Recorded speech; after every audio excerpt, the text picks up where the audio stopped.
La globalización es un proceso de creciente integración e interdependencia entre los países del mundo, especialmente en los ámbitos económico, político, social, cultural y tecnológico.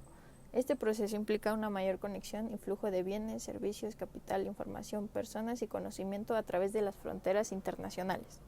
Hablar de la globalización en México es hablar de quiénes somos, qué país queremos ser y cómo nos relacionamos con el resto del mundo. No es solo un tema económico, es un tema humano, político y cultural.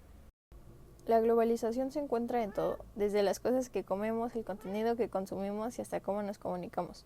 La globalización ha acercado culturas, pero también puede poner en riesgo tradiciones locales. En México hay una constante negociación entre preservar lo propio y adaptarse a lo global. Por lo que hablar de globalización también es hablar de desigualdad y de cómo construir un modelo más justo.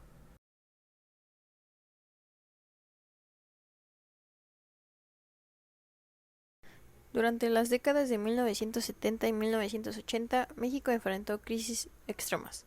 La implementación de la globalización parte de la necesidad de pagar una deuda externa y de disminuir los precios del petróleo.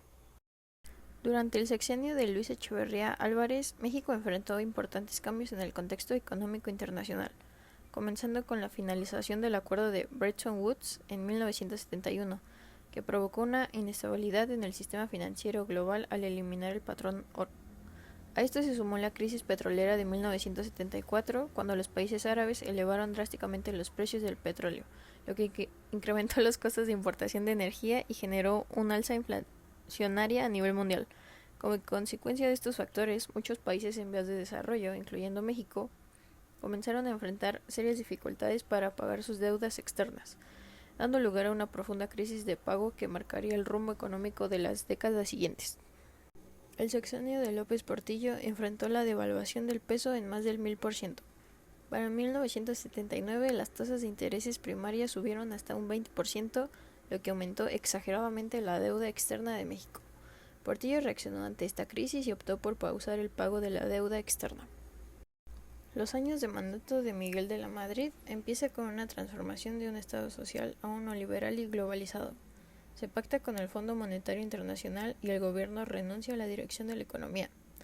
Comienza la privatización de las empresas estatales y durante 1985 reanuda el pago de la deuda externa. El gobierno de Salinas de Gortari toma varias medidas para consolidar el proyecto neoliberal que había empezado de la Madrid. Vende empresas públicas como Telmex, Aeroméxico, Banamex, Bancomer, Ingenios Azucareros, etc., la mayoría vendidas a capital extranjero. Durante este gobierno se privatizó la banca y de 1.115 empresas, el gobierno pasó a solo tener 203. 1986. Ingreso al GATT. México se une al GATT, Acuerdo General sobre Aranceles y Comercio, precursor de la OMC.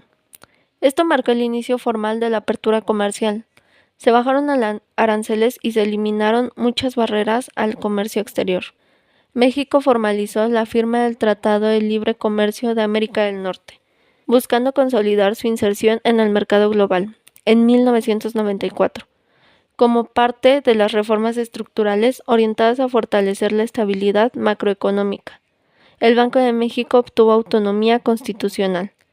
No obstante, ese mismo año, la economía mexicana enfrentó un severo desequilibrio financiero, con la súbita devaluación del peso, fenómeno conocido como el error de diciembre, que desencadenó una profunda crisis económica y social. Este fue el momento decisivo. México, Estados Unidos y Canadá firman el tratado para crear una zona de libre comercio. Desde entonces, México se integró profundamente en las cadenas de producción internacionales, sobre todo en sectores como automotriz, electrónica y agroindustria. El TLCAN facilitó el flujo de bienes, capitales y servicios, y consolidó a México como un actor del mercado global. A partir de aquí, la globalización no solo se sintió en la economía. Comenzaron a llegar marcas internacionales. Cambió la forma en que se trabaja y se consume. Se aceleró la digitalización y el acceso a tecnología extranjera. Cambios económicos. Aumento de exportaciones, autos electrónicos, aguacates. Llegada de empresas transnacionales. Expansión de maquiladoras, sobre todo en el norte, Tijuana, Ciudad de Juárez, Reynosa. Se expandieron las maquiladoras fábricas que ensamblan productos con piezas importadas y luego los exportan. Ventaja: generan empleos y conectan al país con cadenas de valor globales. Desventaja: muchas veces los sueldos son bajos y hay condiciones laborales precarias. Antes de la globalización, México exportaba sobre todo materias primas, como petróleo, minerales, productos agrícolas. Después del TLCAN y la apertura económica, el país empezó a exportar productos manufacturados, como autos, electrónica, pantallas, cables, computadoras, alimentos procesados y agroindustria, aguacates, cervezas, tequila, etc. Las exportaciones pasaron de representar un pequeño porcentaje del PIB a ser un motor clave de la economía. Llegada de inversión extranjera directa (IED). Empresas de Estados Unidos, Europa y Asia comenzaron a instalar fábricas, centros de distribución y oficinas en México. Destacan sectores como automotriz, Volkswagen, GM y Nissan. En la electrónica destacan LG, Samsung y Foxconn. Energía y alimentos y servicios. Si bien esto generó empleos, pero también dependencia de empresas extranjeras y de la economía estadounidense, más del 80% de las exportaciones mexicanas van a Estados Unidos. Esto hace que la economía mexicana sea vulnerable a lo que pase en este país. Crisis, políticas migratorias, cambios en el TLCAN y TMEC. Además, se propició un crecimiento desigual en el país.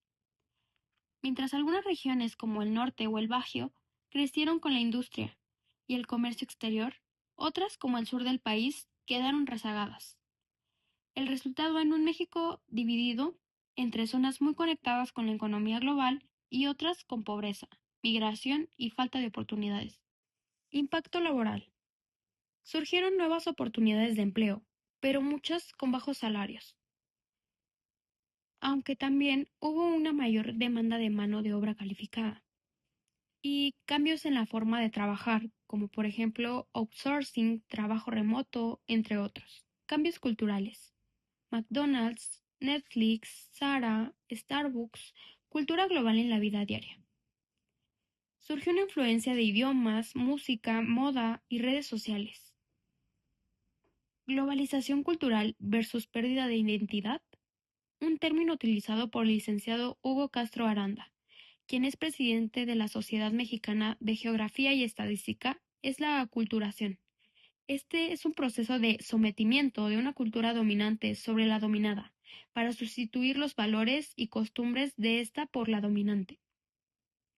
Este proceso de aculturación favorece la dominante. Pros y contras. Como beneficio, podemos observar el mayor acceso a tecnología, crecimiento de exportaciones y conexión con el mundo.